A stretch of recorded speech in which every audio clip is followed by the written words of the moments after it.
Good morning, good afternoon, good evening, and welcome to Bitcoin and Beyond. I'm Melanie Carstens, and we are joined today with my very special guest, Louise Ivan from Ryder. Welcome, Louise. Thank you for having me. I appreciate it. Excited to be here. Yeah, super cool to have you here, and Mhm. just to go through what's been going on with your side with Ryder. We're going to dive a little bit into uh, the man behind the crypto, and just a couple of, I don't know, just a very relaxed conversation. So I hope you enjoy it. It's good. And I love relaxed conversation. I like a conversation that we're just like sipping coffee on the, on a yes, Sunday morning. yes, we're just on a Zoom call having a conversation, and there's nobody watching. Great. All right. So you grew up on an island in the Philippines. I did actually. Yes. Okay, so I want to talk about that. I want to talk about what was it like for you growing up there, and um, did it in any way impact the choices you made when it came to your career? So yeah, give us That a little bit of idea Such an about. excellent question. I think this is great, right? I think the same as you and me. I think every person actually, the choices that they made now, especially what they're doing now, actually has something to do with the environment and context that they're raised with, right? So just a brief preface to the people listening. I'm actually from the Philippines. If you know, Philippines is like a made of islands. We're 7,107 islands in the southeast of Asia. And then I came. 7,000 islands. Yeah, it's made of 7,000. We're an archipelago. They call it an archipelago because usually it's just one big island, right? But then for Yeah. us, we're made of 7,107 islands, more than 70 dialects as well. Usually there's like a few dialects, but then for us, we have 70 dialects as well in the nation. But I only speak one, sadly. I speak I the thought main we one. had a lot. We've got 13 official languages in South Africa. I thought we had a lot. That is a lot. Yeah, yeah, that's a lot. And then in terms of history, we were conquered by like Spain, then the Japanese, then the Americans. So there's like a shift when it comes to like the cultural perspective as well in Asia. And fun fact, it's the only Catholic country in Asia. As- Really? Yeah, Catholic? yeah, we're the only Catholic one. That's mad. Yeah, How did that happen? Was that it's it was the Spaniards that actually brought right. Catholicism in the Philippines, and that's why I have a Spanish middle name, for example. So my middle name is Valencia. It's Wow, like yeah, I saw that on your thing. It's lovely. a city in Spain, Yeah, close to like Alicante. yeah. But yeah, there's like a lot of history. Then for me, growing up, I think in the Philippines there's not a lot of like startup scene, and I think Mm, I was 15 as I can remember, and then I saw this YouTube video about digital nomads. I think 15, it was probably 2008, 2009. And then you see these guys on their computers working on their mm. computers in a beach on a coconut, like drinking coconuts. I was like, yeah, if I'm gonna have a job, probably this is it. I don't even know what the word startup is. I would just see these like tech guys. I think back in like then you're getting my age now. Back in 2008, 2009, there was just like tech guys on the beach, surfing, drinking coconuts, working on like tech. I think that was like so cool, And then Yeah. for me, it kind of like put my trajectory on where I wanted to go. I studied electronics engineering at first as well, So I studied in the Philippines, then I studied in Europe, just a pre context. Right, right. Okay. And then in the Philippines, I did like I think my family was always entrepreneurial. Like my dad is like a successful businessman. His parents were successful businessmen, and then it kind of shapes you in a way that Mm, you're also like probably gonna dabble into some sort of kind of entrepreneurship, right? And then for yeah. me, it's I always know that I wanted to be an entrepreneur. I don't Mm, know which vertical is it, but I always felt like I was born for it. I have a strong resonation on what being entrepreneur is. I like the highs, the lows. The what do you call this? The way you're just like truth seeker and you're always looking for information and finding the truth about things and then making decisions about it. such You a know. beautiful way to put it. To put it, I love that. It's like being a truth seeker. Yeah, truth seeker. And then I think it's always Put it. like when you do your first startup, I did my own startup, I think when I was very young. I learned the word about startup. Oh, I can do it. Startups. I'm gonna be an entrepreneur. Can have this bold idea. I'm gonna be like the next Mark Zuckerberg. I think it's like Mark Zuckerberg. Era then, and then of course it felt right. And then for you, it's so hard to just bounce back from it. Like, how do you actually take that failure and learn from it when you're just like, oh my god, my dreams has been shattered to pieces. Mm. So that's That's kind of where to start. Don't you think that that's kind of when you learn like some of the best lessons when you fail? Yes, agree. That's You know, why I and think, it's the but kind of people who can get up and keep going and try yes, again. That's what kind of I think defines a true entrepreneurial spirit.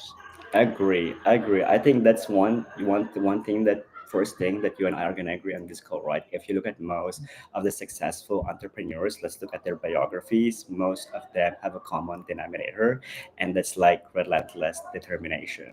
And then, Mm, of course, at 16, it's so hard for you to just accept the fact, right? I think at 16, you don't have the kind of mental model to just like process things. And then I was yeah, listening to this podcast called Founders, and they were saying if you took Steve Jobs as an entrepreneur back when he was like 20, and then you have a one-on-one with Steve Jobs at 40, he will knock out the 20-year-old yeah, yeah, instantly. yeah, yeah, So I agree with what you said. I think we really have to fail at that early age, right? Like, yeah. even later on, you always have to fail, because then it's like failure is like one of the best learnings you can get to actually evolve further. Mm. Yeah, and it's like, I mean, I think with anything, like you say as well, my dad was a serial entrepreneur, and my son, because my husband and myself work from home we run our own companies, and we didn't even realize he's 13 now. And only recently I said we were going to visit my brother overseas, and I was like, no, well, we can only go in this time because that's when he's on leave. And he was like, what do you mean on leave? So, and I suddenly realized he had no idea that he was so baffled by the idea that you had to work every day, that from the morning till the night, you couldn't just like cut out and go and do something else. And you would get the same amount of money each month. And you couldn't grow that. That's what you got unless you got promoted. Anyway, so I love that. I just thought, he's probably going to end up with the same kind of spirit, you know. Anyway, so yeah, you were saying you studied electronic engineering, did you Yeah, say? just 1 year, because then I realized it wasn't for me. So Okay, because I was going to say, so you started studying in the Philippines and then you went yeah, to the Netherlands. yeah, I went to Netherlands to study as well. I Yeah, love but now studying. how and you studied what is green IT? So it's about how to make sustainable technology. I'm in Europe. I think they're Okay. very sustainable. So at university, we were trying to compute the carbon emission of Google search, for example. Wow. Yeah, Okay. because usually when you write code, right, you can actually write it very sophisticated, or you can write it in a way that it's like much shorter and it uses less computing resources. Okay. So are you a developer or a coder? Do you do No, coding as well? Or I, what is I will say it on this call. I studied IT. I learned how to code, but I'm probably one of the shittiest developer there is. But I'm very good at business. I think I know my strengths, I know my weaknesses, and then yeah. I'm an operator, right? I'm an operator executor. Yeah, it's just, but somehow I'm good with like logic puzzles. The kind of like IQ test when you have the logic puzzles. I'm very good with it. Yeah. But I Yeah. don't think I can just sit at a desk and then figure out the same problem for like the next 12 hours. Yeah. Like with coding, you mean? Like where Yeah, you've got to yeah, keep yeah. yeah, Yeah. I'm looking at it a bit because of ChatGPT. I never have. yeah, But obviously because of this environment that I've now fallen into, I kind of want to just, we're all doing it now because of AI, yeah, and it's there, so why not try? yeah, So, but yeah, it's looking at all those little, and it's just like, can't you just make it easy? Like, just go like sentences, please. yeah. Um, All right. So then you studied green IT in the Netherlands, and then have you stay? Did you stay on? Did you? Are Yeah, I'm you still here in the Netherlands. I live in the Netherlands. It's my okay? home base, and I switch places from time to time, right? Because then my family is quite sporadic. So my dad lives in the Philippines, my mom lives in America, so I get to switch in that kind of like route. So I go to Nice. America to visit my mom like twice to three times per year. Then I also do it in the Philippines the same amount, so they don't get jealous on each other. Yeah. And so do you love it? Do you go back to the Philippines and just like I love kick back it. and just I think you have this kind of journey at some point. Yeah, I hate it here. Nothing works. So much corruption. And then America as well. I didn't like. America was not for me. But now I'm getting older. It's all about, I think, timing and sequence, right? I think mm, America has its pros and cons. As an entrepreneur, it still is the one of the best playing field for innovation, and I salute America for that. I go there. If you watch the movie about like Silicon Valley, it's the same, right? You feel the energy, you feel the vibe. You're like, yeah, I'm in Silicon Valley, yeah, And yeah, then in the Philippines, the more I go back, the more I appreciate. Okay, it's like more like island life, more relaxed, more tame. I think being surrounded in different cultures and being able to live in like three continents, from time to time makes you appreciate one over the other much more, right? That I think mm, Europe as a country or as a continent, or the Netherlands as a country, has its pros and cons as well. Like the lifestyle I love, right? I love mhm, going to the gym, going out for dinner, or going out with my friends on a bike. yeah. I can't It's do that amazing, everywhere. Amsterdam. It's one of my favorite places in the world. And then I go back to America. It's like, oh, I have to drive to go to the gym. In Yeah. the Philippines, oh, nothing works here, so it's like 3 hours in traffic or something. I've never been. I've never been to Silicon Valley. I'd love to go and see that. And I've never been to the Philippines either. I've traveled a lot, but Yeah. never to the Philippines.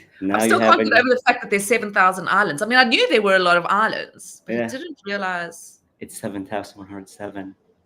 Are they tiny? Like, So you have tiny ones that you can even buy. So, I know. and they, That's what I'm yeah, busy thinking here. I'm like, yeah. I think hmm, Balaji should shout out to Balaji. Balaji, if you're hearing yes, this buy an island podcast, in the buy in Philippines and do your network state there. It's much cheaper than Singapore and much relaxed when it comes to the government, probably, and regulations as well. Don't you love Balaji? I'm so obsessed with this network state idea.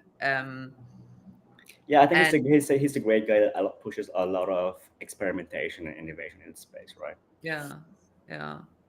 I was looking at because I know Electra, Electra Frost. She was, if Yeah, you remember her from, I yeah. know. Shout out to her. She ordered a few riders. Did she? She did. Oh, go Electra. Yeah, so she was part of the first cohort of the network school. Um, How was it? Did you know? Did she tell you how was yeah, it? I've spoken to her. She's gone back now. Oh well, she So went back. That means it's good. yeah. So yeah, she really likes it. And she just says it's amazing. I said to her, like, when can I come with my family and Yeah, can we live there? Because it just sounds kind of idyllic. It's this idea of people, just sharing knowledge all day yeah, long and healthy food, exercising, um, comfortable, but all you haven't got like huge mansion with a whole lot of shit in that you don't want or need or yeah, that clutters up your life. Just feels like this very clean living, yeah, and then you kind of really in your head learning and because they've got people speaking all the time. She said like sit in groups and then they just kind of share knowledge and then they move around there and it's just lovely. So it sounds I don't know. Tell me, have you sipped coconuts yet with your laptop? Has your childhood dream of being I a do, I do, I coconut did sipping? multiple times, and I get, I'm just like, yeah, it's nice, and then at some point you get over it. It's kind of, sometimes I like the island life, but sometimes it's a bit too slow, and Yeah. then the internet connection is also not a bit great.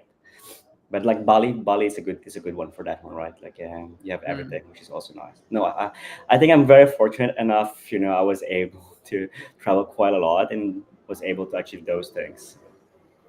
yeah. Okay. And another thing that I found so interesting about you was the art side, which I just didn't know. Yeah. And I'm, I don't yeah, really say I don't really, you dig to me dig deeply. Yeah, I love art since I was a kid. So ever since I was yeah. little, I actually drew. I paint. And I can see how stunning. I mean, I've seen the work on your website. Yeah. Yeah. It's like It's my alter ego. That's so interesting. Yeah, I do a lot of I do a lot of random things, I think. Yeah, but that's fantastic, to fulfill both your kind of Yeah. business side of yourself and your creative side. So Yeah.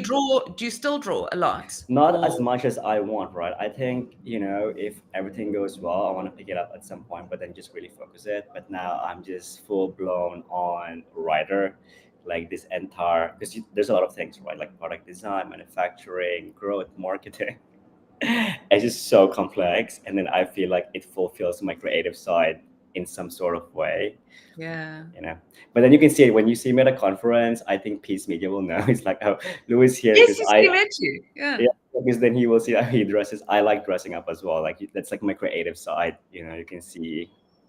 Oh, it's quite creative because then you can see on Yeah. the way I dress, my tattoos. It's like, yeah. Yeah. How many tattoos have you got? I didn't even count. That's a good question. Have you got a lot? I have a lot. Try to hide Really? it, especially with my investors. They don't like it. Yeah, okay, we won't. No tattoos. Yeah, We'll cut that out. I want to read this because it's on your website and it's so beautiful. yeah. Visions through my mind, applied by my hand with a slice of my heart. I made that poem when I was 16. Really? Yeah, I made a poem. I journal quite a lot as well. You're probably like these guys all over the place. I think sometimes, when you're on a plane, I think for me, when especially in crypto, you travel so much on a plane, I have a notebook. And then it's just in a plane, there's no Wi Fi. I don't open my PC, and sometimes it's time for me to reflect, right? And then for me, Yeah. I try to reflect what I just want to write, and then those are the things that I write. It's like Mm, my thoughts from like just random thoughts, or things reflection that I want to reflect from like this year, past year. I don't know. I have it always on planes. No, and not anywhere else, but just planes. It's yeah, but like I for suppose you've got me, nothing to do. You just stuck there yeah. in a chair. It's like So a it's a good moment of I was like, oh, a plane. I usually hate planes. It's like it's in my moment of reflection, trying to question my entire existence again. Well, it's very good. It's very good. Do you like you just keep them for yourself, right? They Yeah, I have a just notebook. so you don't blog or anything like that. No, no, no, no, that no. No, it's so hard, right? Because then for a writer, I think now we have YouTube videos, and I was like, I don't want to be a blogger, but now it's like you're getting more used to it, right? And then for me, it's like I think the first time I went into a podcast, it was also kind of like hard. It's so hard to listen to yourself. It's so hard to just like look at yourself, your video. You're like, I Funny still that, can get isn't it? used I to it. know. I can't get Peace and used I to were it. just actually talking about that now before you came on, and we were just saying, like, I remember when I first started doing it, Yeah, I would just my eyes would just start going like, and then oh no, hang on, back, because it's like when you walk past a mirror, it's yeah, difficult not to look at it. It's your reflection, yeah, But then you get to a point where, but it's the same thing, looking at myself, listening to myself recorded. And now I make those clips, that go out. I put out a clip yeah. every day. So I've got to go and look at it. And I still just, but anyway, you get used to it, I guess. Yeah. Yeah. Um, all right. So let's talk about crypto. Let's do it. So, When that entered sort of into your radar, did you come straight to Bitcoin? Was it something else? no, Tell your no. entry story, your lift off My story. Yeah, I think I've told this many times, especially to community members. I went to crypto 2016, Yeah. and I think I'm very transparent about it, right? Everybody, I'm a speculator like everybody else. I think most people that comes into crypto is for the gains. I was there for the gains, Yeah. and I think 2016, I remember that's like it started picking up, and one of my friends was like, "Oh, do you know about this thing called Bitcoin?" I was like, "No, I don't know it." 2016, and then we look at and say, "Have you heard about this thing, Ethereum? It's like the world computer." The founder actually plays Dota because I played Dota before, and then they were talking about building it on blockchain. There's a lot of concepts that my friend was dropping that I have zero clue. Of course, what clicked back then was, oh, it went from like $30 to $70. I was like, oh wow, Yeah. I'm a student. I was studying already in the Netherlands. I'm a student. This could be like a really nice side hustle, right? So then I looked it up, and that's how I knew about Bitcoin and Ethereum. And I was a speculator like everybody else. I made a Twitter alias called Crypto Rick. You know the Rick and Morty Yeah. series? I Yeah. made a meme account. I was already a Uh, memer back then, and I was just yeah. like creating memes. And then for me, I understand the token game quite well, right? So back then, 2017 era was ICO. It's like white paper this, white paper that. If you have, Hmm. there's so much. I think the space have evolved so much because back then, if you said you're from 2016, 2017, they think you're new because then Yeah. the OGs were there, the 2011, Yeah. 2013.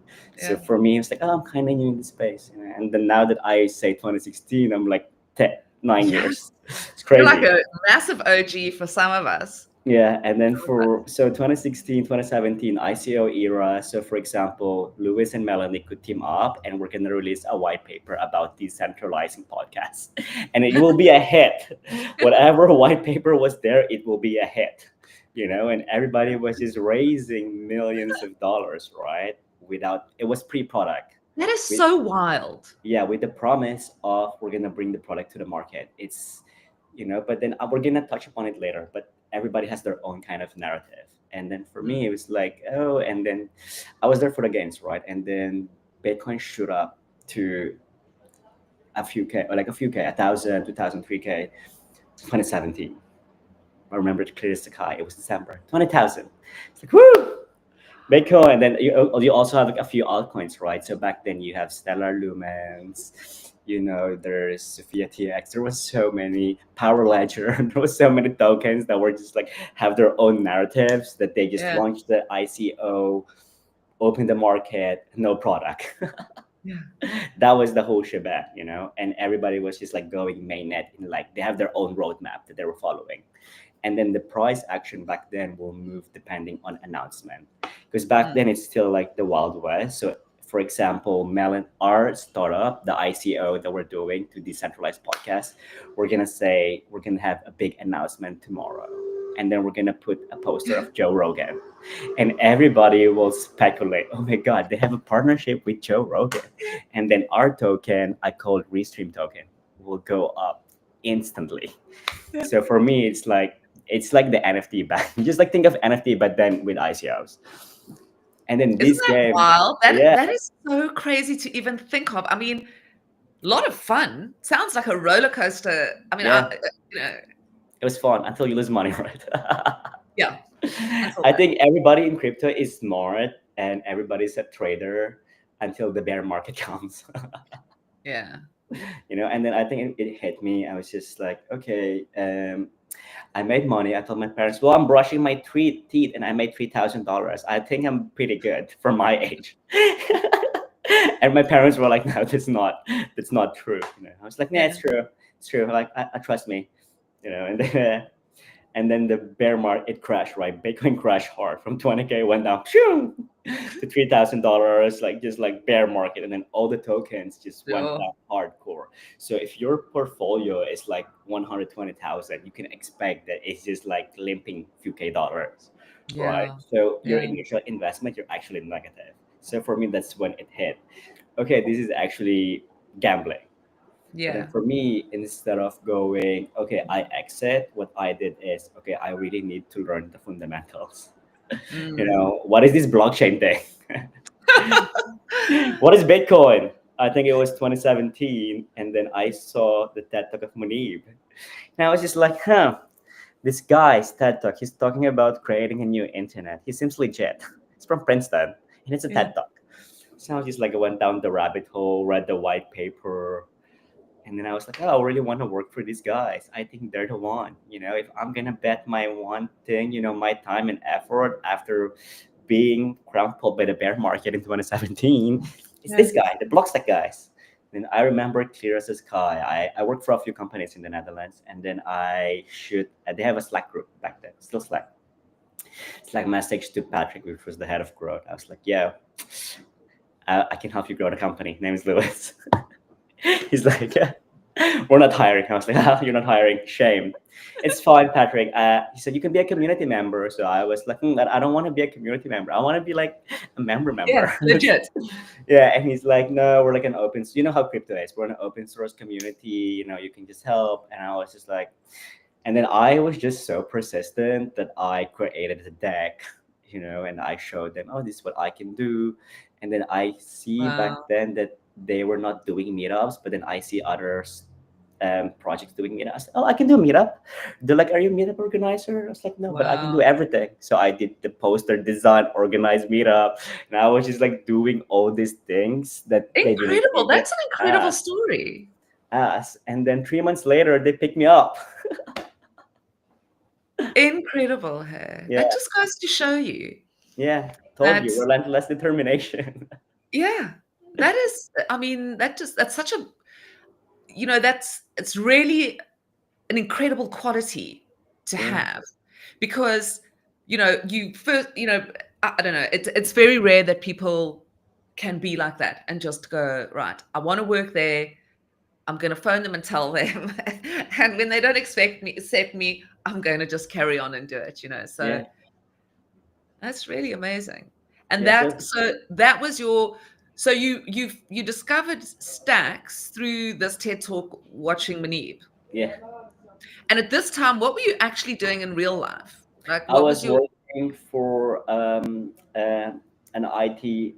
I don't know if you're familiar with IT, with infrastructure in just like more legacy IT. So I was a business analyst working as a consultant for Red Hat and OpenShift, those kind of things, you know. okay? And I had two jobs. I don't know why did I do that to myself.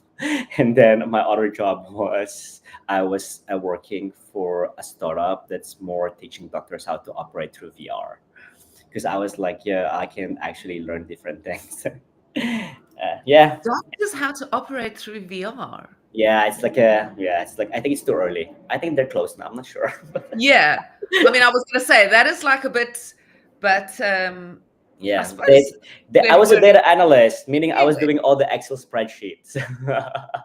I had a fancy title though, which was nice, good for my Yeah. CV, Yeah. for Blockstack, even though they didn't look at it. But yeah, and then Okay. I So was still then, studying at the same time as well, so I had like those three juggling things. yes. Yeah. And then you still applied for a whole new job at, Yeah, but I wanted to break into crypto. You know, yeah. I think that's the thing. Like you asked me, okay, what got you hooked into crypto? The moment I learned about Bitcoin, it was just a change. And then a big shout out to Patrick again, because Patrick is like, I think what he did right for me was he recommended a few books that I read to really like get me into the space. For example, the Sovereign Individual, the Bitcoin Standard, the classic ones, right? And then for Okay. me, oh, it kind of makes sense. The whole system is rigged, you know. Yeah. And then for me, as a 2020, I think I was 23. I forgot my age. Around those time, right? 2024, I was just like, okay, I'm a millennial or Gen Z, whatever you call it. I'm super passionate, and if I'm gonna work for something, I want it to be an impact. So, and I think this is it. So for me, it kind of clicked that I got the whole shebang. Mm. You know. Um, yeah, I wanted to ask you something else, but I've been distracted by it now.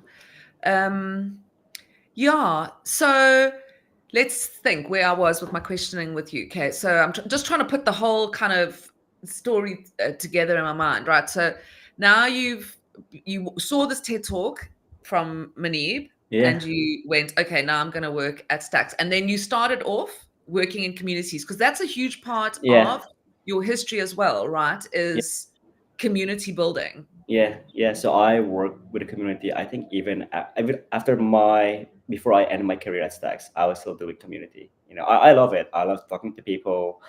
You know, and I think it's like one of the most precious things in crypto, right? You get to connect with people that you haven't met before, and then Mm, you bond over a mission that you guys believe in. And for me, yeah. it was very special back then. You know, and I really Mm. went for it. Yeah, I love that. I love the community side of things. I love the fact that we can just even you and me, Yeah, meeting like this, getting to know a little bit about like I got to know about the the islands. I didn't know there were so many. That I'm not going to forget for a long time. I love that fact. Okay, so let's talk about communities. We love them. What is it about? Because obviously, I mean, when you read these books, that's actually what I was thinking about, is the books, like The Sovereign Individual, especially that. Once you've read that book, you can't unsee it. Yeah, It's one of those things, or unread it. You've read it and now the system is messed. I need to. And one of the things is this idea that if we're going to be trustless, and we're going to, if we want to, be faceless and nameless by being anonymous and whatever, that trusting in a community and the community trusting in you is so important, right? So if we're going to say we want to talk to people who want to build a community, who are coming into crypto and who have that same feeling, like, okay, I want to go in, the same feeling like you felt when you yeah. you came to Stacks, is that sort of relentless, just going onto Twitter Spaces, DMing people, creating, maybe just talk through some pointers for people who might, because you're a community leader, that are important for people to kind of bear in mind when they are wanting to start building a community or keep their community vibing, you Yeah. know? Yeah, I think one thing, right? I think for community building, there's a lot of people. I think for me, okay, I'll take myself as an example. That's why I think I really like community building. I think when I first joined the Slack group of Stacks back then, Blockstack, I think I was just so afraid to type anything on it, right? I have the kind of intimidation. I was like, oh my God, these guys are so smart. Maybe the question that I'm gonna ask is not really the right question. So for me, I resonate with that kind of feeling a lot. So when they hired me, my main job was in my thinking, okay, how can I make people welcome? Because I know I was not. Right. I know for a fact if I'm a speculator and then I go deeply into the space, I'm definitely kind of afraid, right? There's some sort of like I think crypto is very intimidating, right, as a space because there's so many jargons, there's a technical concept, and then you just see them on Twitter outdo each other. And then as Mm, an spectator coming in, it holds a lot of weight for you on how you do things as well, right? So for yeah. me, when I did community at Stacks, my main goal was, okay, I want to welcome everybody with the best of my ability and make sure that no question is a dumb question, right? So for Mm, me, whatever you ask, I try to deeply explain it and even try to hop on a call back then and just like help point them in the right direction. And that was the start for me. I love the way you say that you kind of, and that's such a good thing, I think, for everybody to know, is like you feel like you're the only person who feels that level of intimidation. You think you're the only person who now is too scared to write on the group, because everybody else, they're writing and it's, you know, I remember that feeling going into Megapond back in those days and literally just finding myself in a cold sweat, just wanting to say, hi, you know. Um, so in any community, I think Yeah, that we've all got to know that we all feel that way. It's stressful for everybody to, it's not just you that is sitting there. It doesn't matter how confident. I mean, you're very confident or a very, tenacious person, and yet you still also felt that insecurity, you know. I mean, I'm sitting here doing this and I still, when I'm about to write something on all those DM groups that we've got going yeah. around, I'm like, you know, so it's very intimidating. Okay, so but that is also very good advice. Make people feel comfortable, Yeah, that's like do the your first best. step, right? So if I Yeah, see you join the Slack or Discord group, I break the ice instantly. I will be like, "Hello, Melanie. Where are you from, and what brought you here?" You start with a simple question, and that already yeah, will give you a feeling. Okay, it's like a basic question that I can really answer. yeah, And then that sort kind of like bonds us, and then from then on, you can build it from there. yeah, It's like you go out in a club, right, or at the bar. It's not like you drop all these like technical stuff on one person.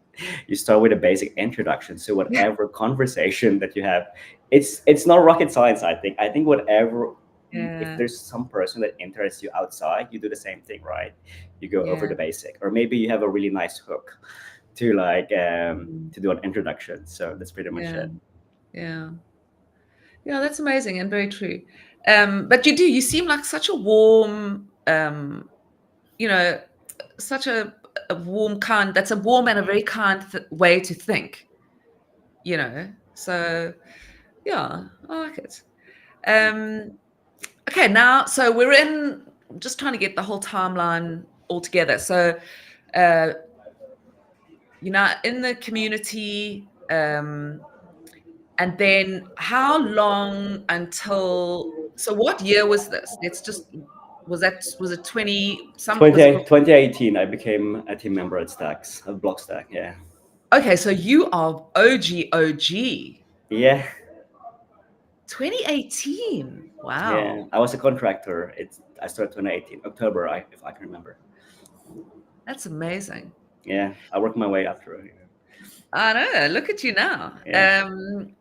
Okay, so how long? Tell us about that. So obviously we know we're going to move towards Ryder, but now Yeah. there's this. So we've started. So take us on that journey between starting off and then Yeah. towards to how you So found so for me, I witnessed the project evolve, right? So that's why for me now, I think because I've been away from Stacks for quite some time, but then for me, I saw it from, I think when it was like a white paper, the ICO through Coinless. It was still called Blockstack back then, right? And then switching to Stacks, the whole rebrand, pivoting to like smart contracts on Bitcoin.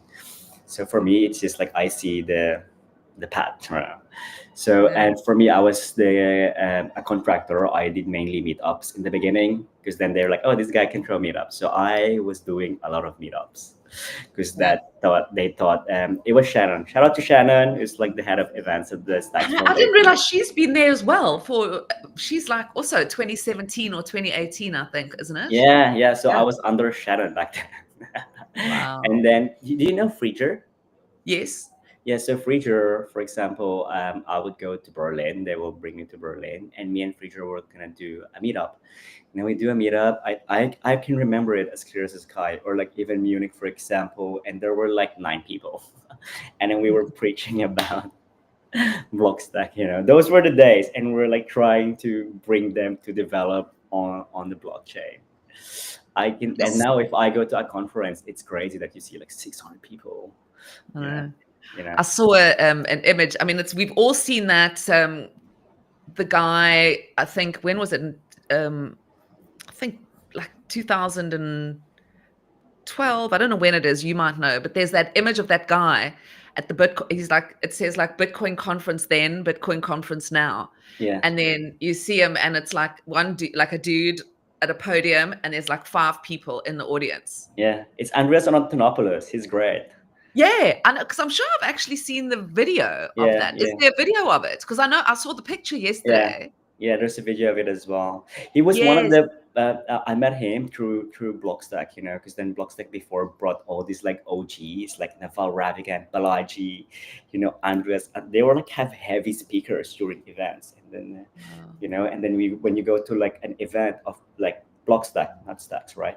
It was just like, oh my god, the gods are here, like all these like famous people that you read on the books, like George Yeah. Gilder, who wrote Life After Google, Still Nifinson, who wrote about. They're all there. Wow. And I asked for a photo. I was like, can I take a photo? Can I take a selfie? I And still have it. did you get Of all course the I photos? did. Of Yeah. course. It was like, when you're like you're a spectator, I was like, I've come far. I was able to meet the legit guys. I met Balaji as well. Balaji is like a different breed. I can see where he's coming from. I would love to meet him. What was it? What? Yeah. I mean, is It's he? different. Yeah. You can see he can see like, okay, I really get why Balaji is Balaji. I remember because I was doing this speaker wrangling for Blockstack, right? Because then I told Shannon, can you please put me on the speaker wrangling? Because then if I was on the speaker wrangling, that means I get to meet all the these guys. But were you actually going to speak, or were you just No, on no. the? So a speaker wrangling means the people who go on stage are gonna be like, "Are you okay, Melanie? Do you need some water?" Oh, I see. Would you like a towel? Yeah. Water? So for me, I was just there to make sure Ah, that they're comfortable, and if they need anything, I could actually. I'm. So when I joined Blockstack, I was just support. So yeah, basically, I told them, I can do anything you guys want. right, So, right. yeah, and I remember when Balaji asked me, he's like, "Oh, my font is wrong."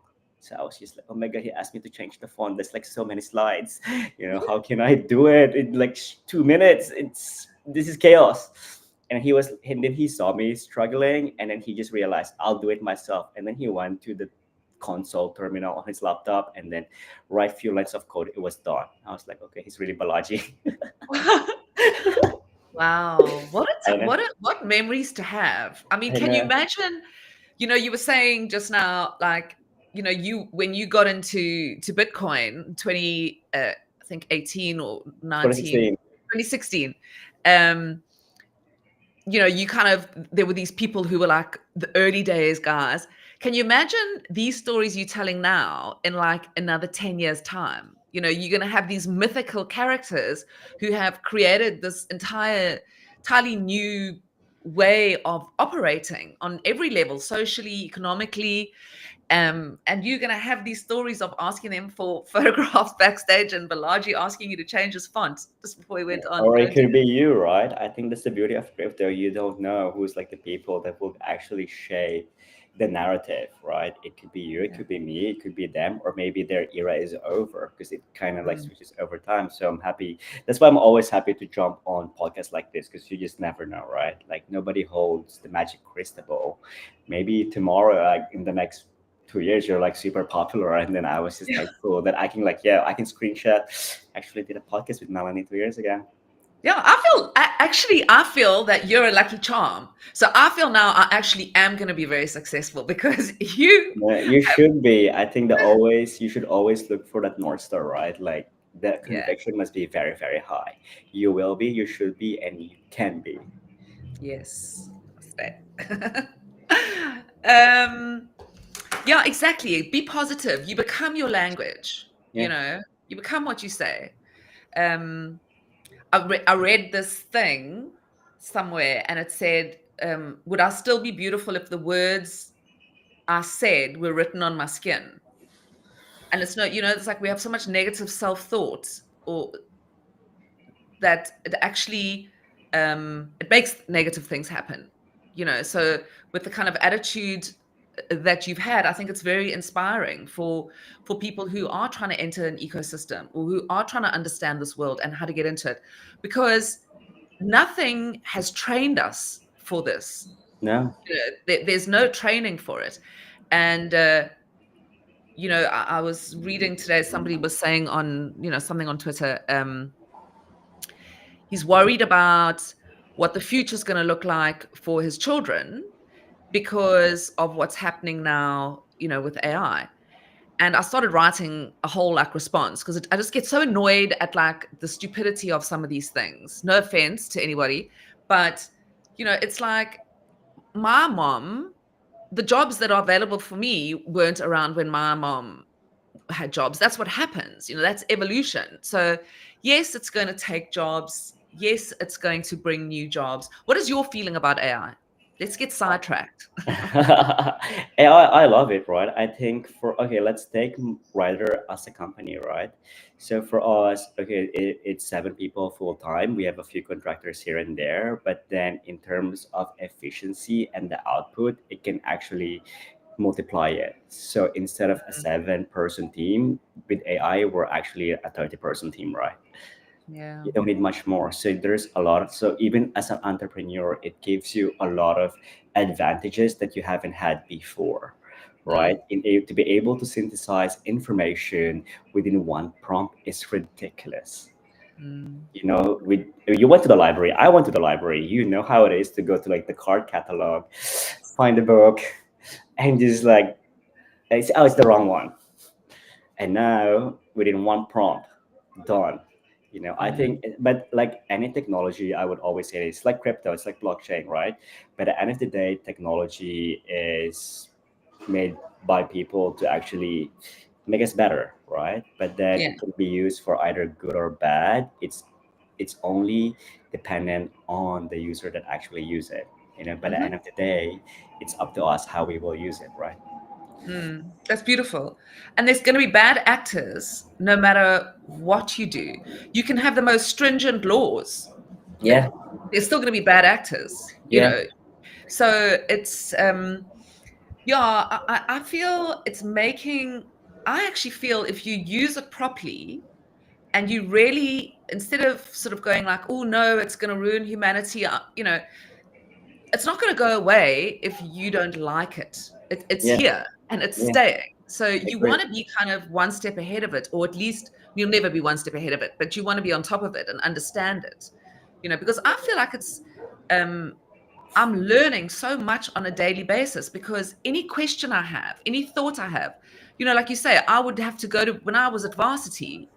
It was exactly that, a case of sitting on a table, like books like this on your table, paging through them, paging. I was sitting at home and I wanted to know something. I couldn't just get the answer, you know. Whereas now I can lie with my eyes closed on the couch. Yesterday, we did an entire, because I work in music and fine art in real life.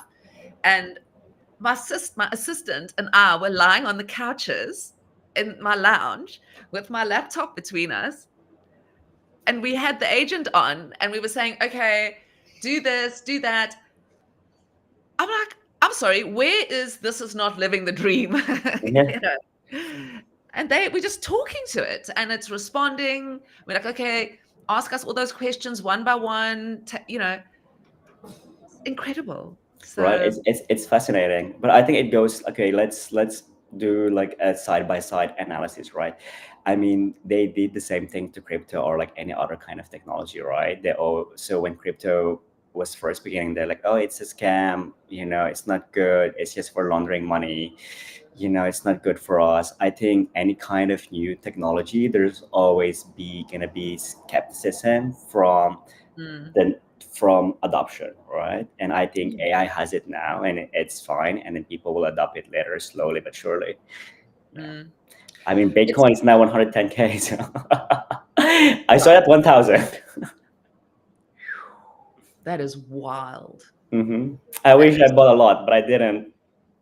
I know. It's so annoying. And the people, I was chatting to a girl the other day, and she was living in Berlin Hmm. in the early days. And there were like this street that you could apparently go down and you could buy burgers and beers and, you could buy things with your Bitcoins. And she would be like, we would just go and buy like a burger for a Bitcoin. And, it was just like play money. It was monopoly money, and she was saying like, yes. And how do I Yeah, feel now blowing, it's so 10 funny. Bitcoin a month? Yeah, you said that because then during the first when Bitcoin was made, they had a faucet. It's like testnet, right? Yeah, You yeah. can just click and then get Bitcoins. It's great. Back in the days, like when Bitcoin first If started, we they had a had like, time machine, that's what we need. We need to find somebody to build us a freaking time machine so I we wouldn't be can nip back surprised to if the there's already present. one. Pardon? I Oh, wouldn't there be is already. surprised or there one. Did you watch the series? I see The Simpsons. They're like they try to predict. They're Yeah, like, oh, yeah, the yeah. writer actually has a time machine or something. It's quite phenomenal the way the Simpsons works, Yeah, isn't it? yeah. 'Cause they were. I'm not sure, but like I There's a think they lot were. of stuff in there that they Yeah, predict. yeah. Very on point. Yeah. Amazing. I love it. My son's obsessed with that at the moment. Okay. So let's go back to, we got a bit sidetracked there, but I love a sidetrack. Um, so, uh, Blockstack, early days, doing meetups. How many of you were there at that time? I think I was employee There number was no, 10. there was no Trust Machines or Hero or anything. It was just Blockstack. Only one company. I think I was 23 or number 24.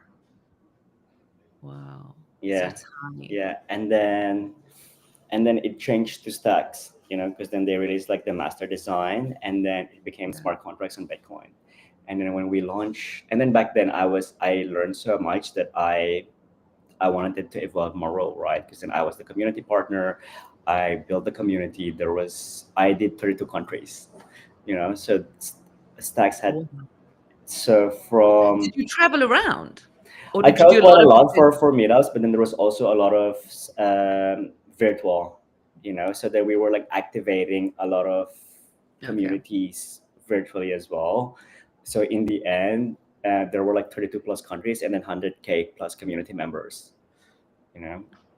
Oh, And then for me, I was just like, okay, I did the community thing very, very well. And now I want to switch to more, I want to really understand the token economics kind of game, yeah, right? Like the market making and all these kind of things, exchange listing. Because then for me, it's like kind of the end game, right? Because yeah, if I understand how the whole market works, then for me, it's like I did really good for how I started in the space and how I'm yeah, gonna exit it afterwards. yeah, And that's why the next evolution of my role. So then when we launched the network stacks there, so it was like SEC, right? So then they need to pass like the Howey test. It needs to be decentralized. So then you need to split up into like a few entities. And that's why those were like spun up entities. And then I moved to the foundation. At the foundation, I became the growth lead, and then I was doing a lot of the exchange listing, partnerships, those kind of wow, things. Yeah. wow, So I learned the token side of things, which yeah, I'm very happy because then for me it's like an uncharted territory, things that I yeah, haven't done before. So for me, a lot of like learning and reading, how it all yeah, works, and yeah. yeah, yeah. So I work some of like the biggest integration on like for example stacking on Binance. I work on that one. Wow. Yeah, exchange listing on different platforms as well. That was my main task. That's incredible. It's also so nice, isn't it, to be in like a small team because you get to experience Yeah. so much of the company, Yeah, that's what and I think. Yeah, that's why for me, I really like. Shout out to the guys at Stack. Shout out to Brittany. Shout out to Mitchell. I always tell them I just thank them so much because then they gave me the right resources and equipment to actually flourish on my own. Right? They gave you mm, resources to just be good at what you do. That's why I learn a mm, lot. Right? They're not afraid to delegate and just like yeah, make your own things. yeah, It was the best 4 years of my career. I really enjoyed it. I have yeah, I'm just nothing to say but praise to the guys. yeah. That's amazing. It's a really awesome story. And then okay, so now Ryder. So this when Ryder enters the Yeah, yeah. okay. How did that come about? I mean, how did the So idea, what was the spark of in your yeah, head? I always said it was not my idea, it was Marvin. Big shout out to my co-founder Marvin. It was Marvin's idea back then because when he was able to actually scrape private keys on the browser extension back then, and then so with your private keys exposed he can actually gain access to your wallet, right? That's pretty much it. And then for Marvin, his solution was the only way to actually solve this problem is to create a separate device that's fully offline and does one thing, which is signing. And that's what hardware wallet comes in. That's the concept of hardware wallets. Yeah. But back then it's still quite early. You have a few players like Trezor and Ledger. So Ryder started as a grant. So yeah, at the foundation, there were. Do you hear that buzzing sound? Sorry. Yes. Yeah. What's happening? I'm not The zombie sure. apocalypse. Yeah, so yeah, so at the foundation as well, they encourage us to do side projects, and it was Mhm. so Marvin became the technical lead of the foundation. It was his side project, our little side project together. So So how we did you okay, so tell me about Marvin. So yeah, so let's go back to there. So you were at Stacks, was Marvin also he where was did a you guys community member first at Stacks, okay, and okay, then but okay. he was like very good at coding, and then he became the technical lead at the foundation. And then we applied for a grant. Back then it was $5,000. We started with $5,000. I actually used that as an example in something I wrote the other day Yeah, that you yeah, started Ryder with $5,000. yeah. Because I Amazing. Yeah, because so for me, I think there's a lot of stories that you trace, oh, millions of dollars. Let's be honest here. Even if you raise millions of dollars, doesn't mean you're gonna be successful about it, right? I mean, it's very hard. Definitely, we learn along a lot of the way. I'm gonna release a lot of things about it in the next coming months because I'm preparing like my content pipeline, right? I did like 1 month of experimentation on Twitter, but now I'm ready. So, um, What are you yeah. going to do? You're going to have a content platform. No, because then we document everything at Ryder, right? Ever since the beginning. So I have a lot of content that I can put out in terms of like the learnings, the ins and outs, and what we did, what went wrong, what went great. But we haven't put it out for so long. But now that we're actually going to mass market, it's time to actually just load up the ammos and just like, you know, Yeah. That's amazing. yeah, but we've been in stealth for so long, but then for us it's like the slow approach, right? You have one problem, you have a solution, and you bet on it very, very hard. It's like the total Mm, opposite of what most crypto guys do. Crypto guys build with the market, they build with the hype. That's why you see the NFTs. Everybody was doing NFTs. You see Bitcoin layer two. Now everybody's a layer two in Bitcoin. Everybody's doing wrap Bitcoin, and they build yes. with the market. And for us, it's always, okay, we're going to pick one problem that we felt as well. And then we're going to build a solution around it and bet heavily on it. Mm, That's kind of our approach. mm. Anyways, not the sidetrack. So that's how we started, me and Marvin. So he asked me when he was a community member before he joined the Stacks Foundation, though I wanted to do Ryder with him. But I was telling Marvin, I was at the pinnacle of my career. The last thing that I want is to actually jump into something very risky. Startups are risky. I told him I did a few startups when I was a kid. It broke my heart. Yeah. It shattered my dreams, Yeah. broke me into little pieces. And I told him, well, let's make it. Let's do this. I told him, you should come back to me with a prototype of whatever you wrote on the blog, and then I'll take you up on it. 2 weeks later, he came back, and I was like, oh, now I have to hold my end of the bargain. Yeah. And then that's how Ryder started. It was Marvin Wow. idea. We worked on the side on it together, but I was doing a lot of like the operations heavy, and then he was doing all of the R&D. Where did the name come from? It's called from the Dutch term because Marvin is Dutch, but then he lives in Canada back then. It's from the Dutch term "riedere," which means night, which means Night. which means to protect. Wow. Yeah, I love that. it's like a little, hidden Mickey if you watch Disney Channel. Yeah. It's like Yeah. we have like little, we love our like little hidden things. Yeah. But we It's, couldn't call it reader because it's not really that good, so we had to Americanize it, called Ryder. but still, it's a great word. I love brands that are kind of like that. It's very strong, that Yeah, name, as a brand. yeah. Does Marvin live, where's he now? Because is he still in Canada? Malta. Malta. Yeah, that boy is also all over, right? He live in Japan, he live in Singapore, and now he's in Malta. So he's a Shout real out if you big, guys are in Malta. Marvin also does the Crypto Mondays. He does like the Crypto Mondays with the guys there. So if you should come and hang out with them. I love a meetup, an in real Yeah, life. they reignited it. Okay. We have no meetups here in South We should Africa. do one. I'll go Yeah. to South Africa and do one with you. Yes. Let's do it. Yeah. We need to. There is market here that You're gonna be is surprised. Like you're gonna be waiting. surprised. People will show up, and you're like, "Why did you show up?" Oh, I found you on the meetup, and Yeah. that feeling is just so fulfilling. Yeah. When you're like, "Oh, there's somebody actually interested in what I'm doing." You're gonna be surprised. That's the feeling that I got when I was doing the meetups at Blockstack back then. Like, oh, people actually show Mm. up. It was, I think, when I was ending the meetup, there were like 50 or 60 people max. When I was like ending it per meetup, which was great. That's brilliant. That's a big Yeah. jump from like Yeah, a few less than people. 10. Yeah. Yeah. Yeah, it's honestly, I think in this country it's so ripe for Bitcoin, stacks, crypto, It is. Which part of South Africa? Cape Town. It's right. It's right. So when I was there, they did Capex. It's right. Mm. It's Oh, were you time. going to, were you here in Cape I Town? I was supposed to. Solana was actually gonna bring me. Oh, shout out to the guys. They were so kind. But I had an emergency, so they were supposed to bring me to Capex, Africa. Oh, right. in Okay. Cape Yeah. Town. But then I Yeah. had all the flights, but then I had to pull out last minute. Maybe it's the Bitcoin. It's like because they're like, oh, you're doing Solana. Maybe it's like the Bitcoin guys Yeah. working their Exactly. magic. Well, that's the thing. You got to come as a Bitcoiner, I'm afraid. Yeah, yeah. Because I was gonna But yeah. go for the Solana event. There, Solana was gonna bring me for it. How do you know the Solana guys? Was that for another? Is that another whole sidetrack Yeah, story? this whole sidetrack story because I was at Stacks.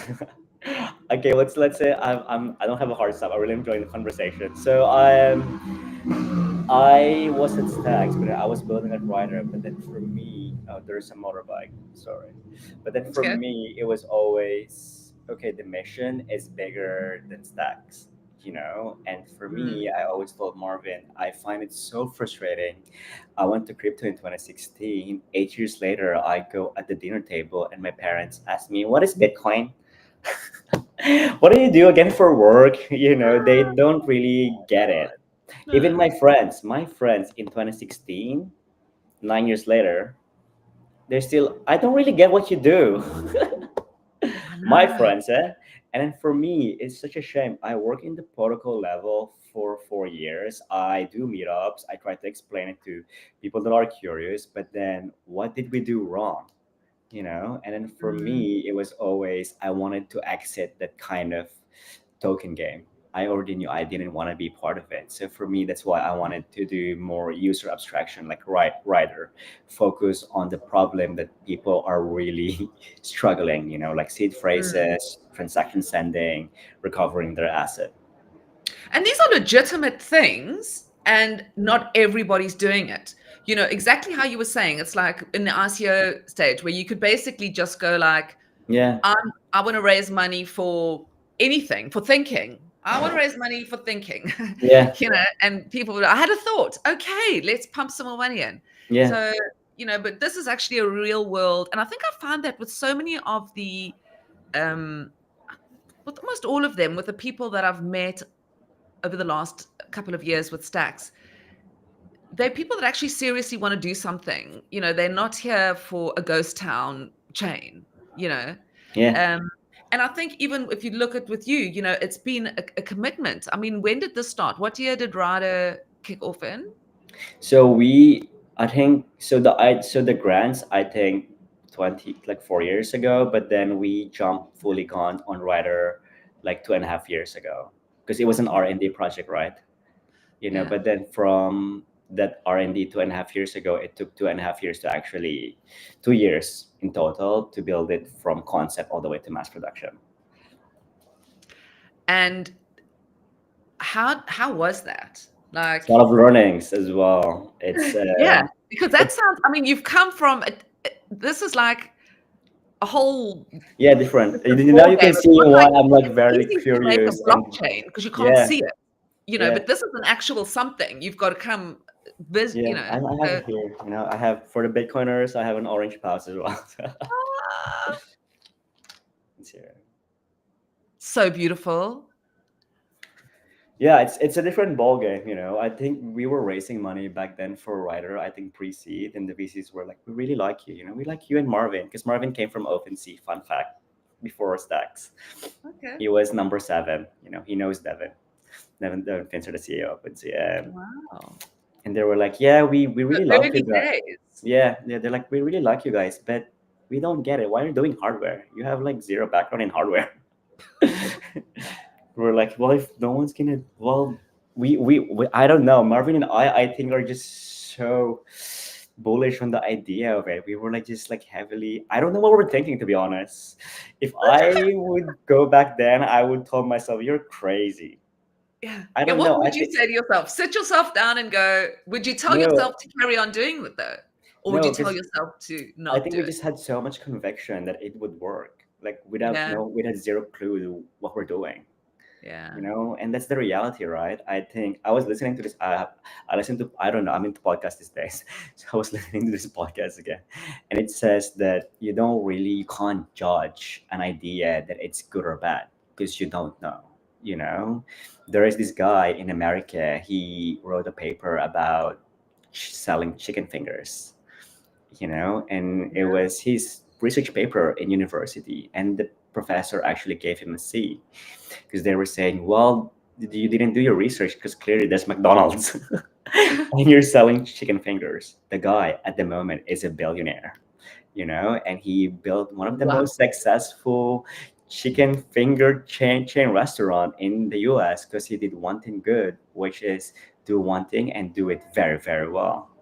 And that Yeah. podcast learning was saying you can't really judge anything because you never know. And this actually proves it. So for me now, if somebody comes to me with an idea, I was just like, yeah, I don't like it, but maybe it has a future, not for Yeah. me, right? Because you can't Yeah. really. So I think Yeah, that I just would, because it's not for you doesn't mean it's yeah, not yeah, that I for would say somebody that to else. my younger self probably. Like this is probably a bit risky. You have zero background in hardware, but kudos, you have determination and conviction. Good for you. Yeah. But I'm very proud. I think we did very, very well, right? Not a lot of people can actually produce hardware. Shout out to our CPO Julian. Without Julian, I think it's very hard to do hardware, right? You need that kind of secret sauce in Web3, which is a Mm. hardware guy. He's our hardware guy.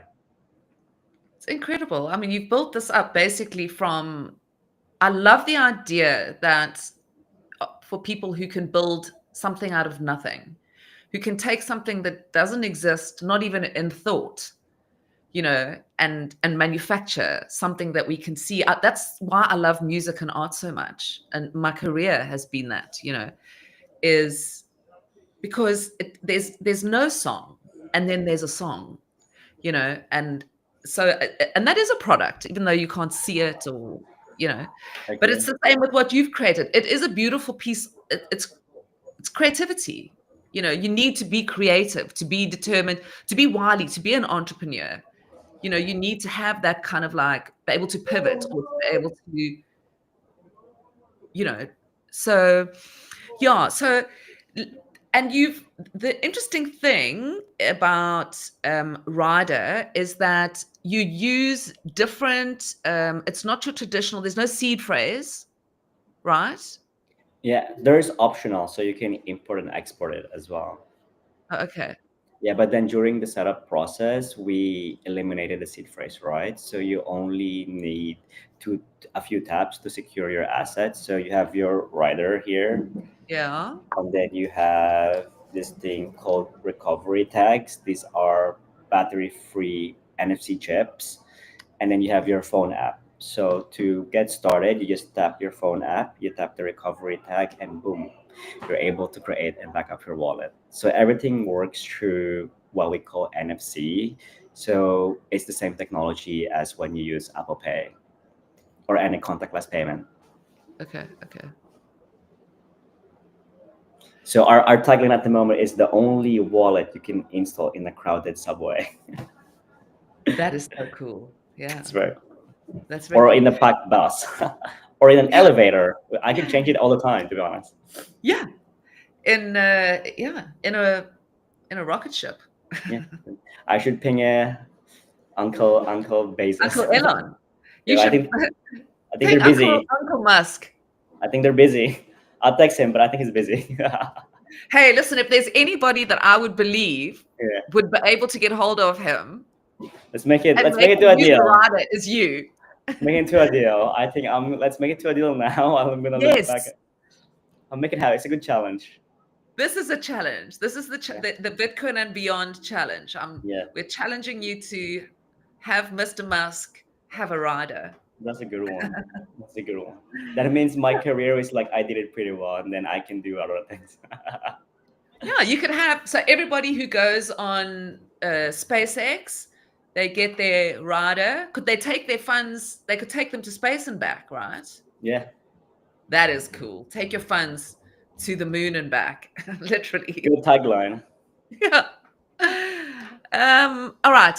So, um, yeah. So now, where are you on the journey of Ryder? You saying you're going to ready to take it to market, So right? we fully shipped. So if you pre-ordered, we actually started shipping, and we're sold out.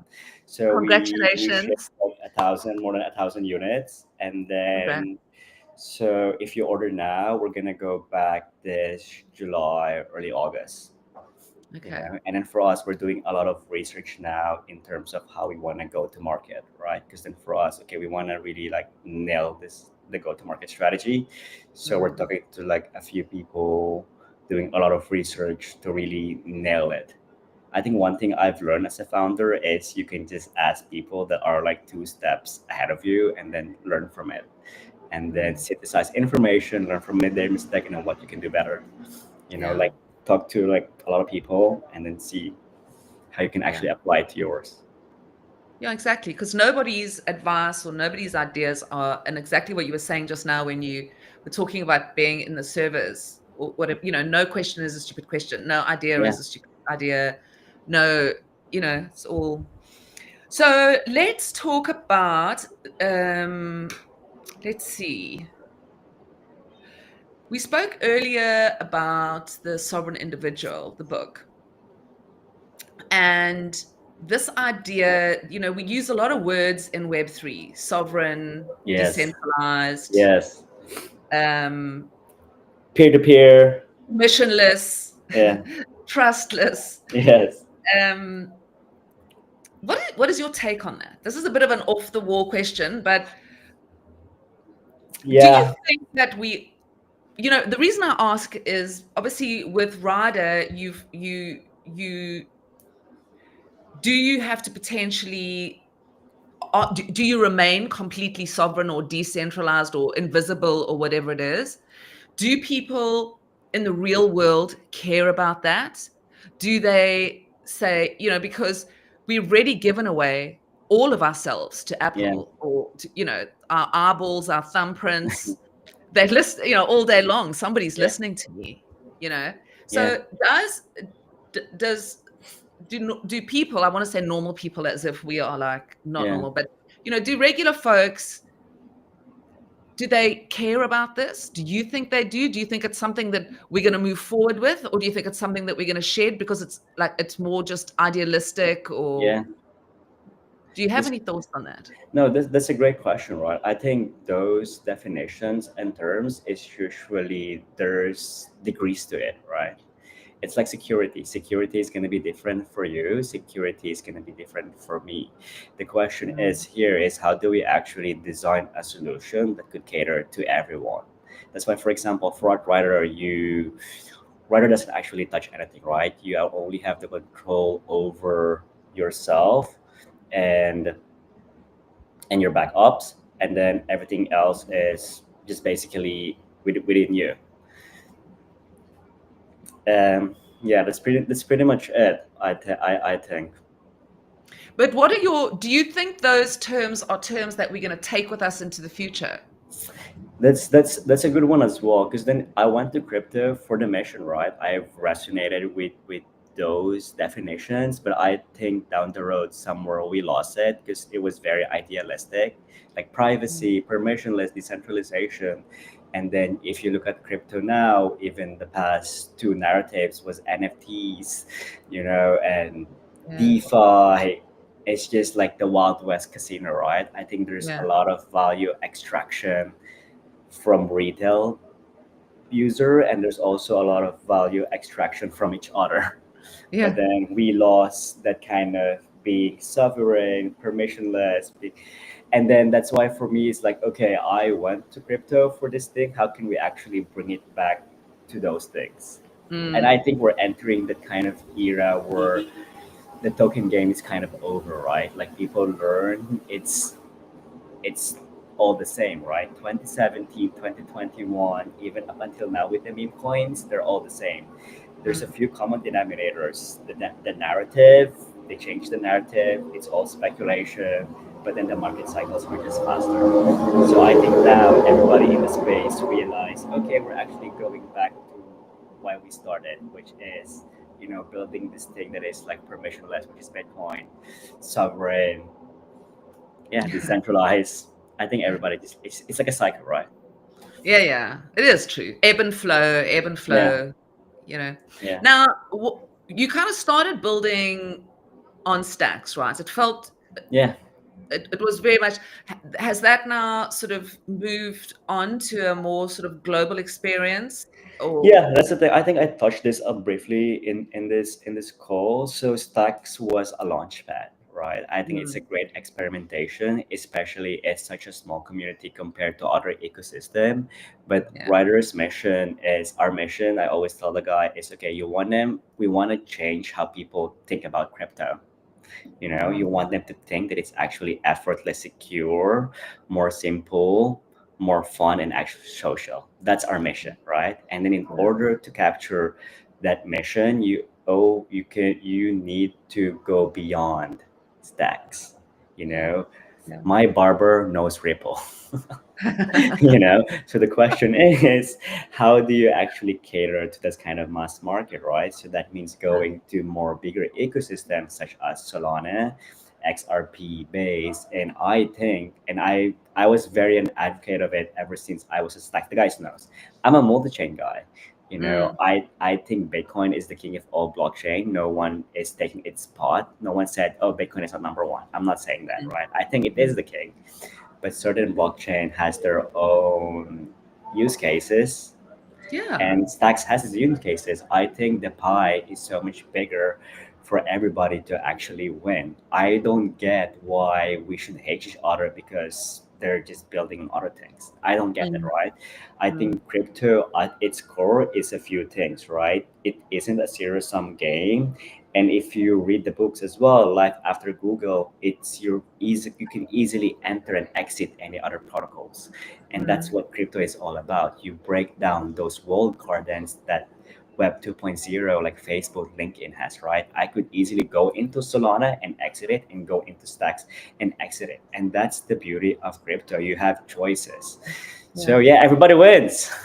Yes, Ryder everywhere. That's what I want to see. I want to. One day I'm going to be like, see, I interviewed him.